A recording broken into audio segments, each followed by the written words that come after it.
You know what? Hindi lahat ng blessings ay puro pera lang. Ang problema kasi natin, kapag sinabing blessing, pera agad ang nasa utak natin. Pera ang ating batayan for a successful life. Yung pera lagi ang dahilan for our happiness in life.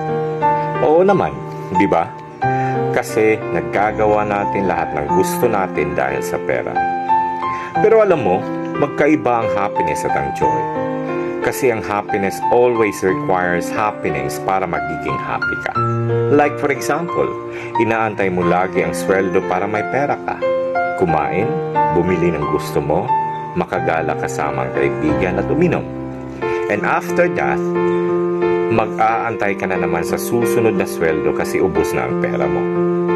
Feeling empty na naman ang pakiramdam mo. Samantalang yung joy, iba. Kasi it's a state of being. It's a fulfillment, contentment.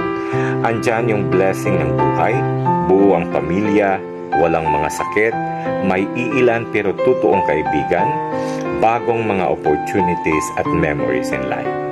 And that's life, more than just money. Kaya, be grateful to God.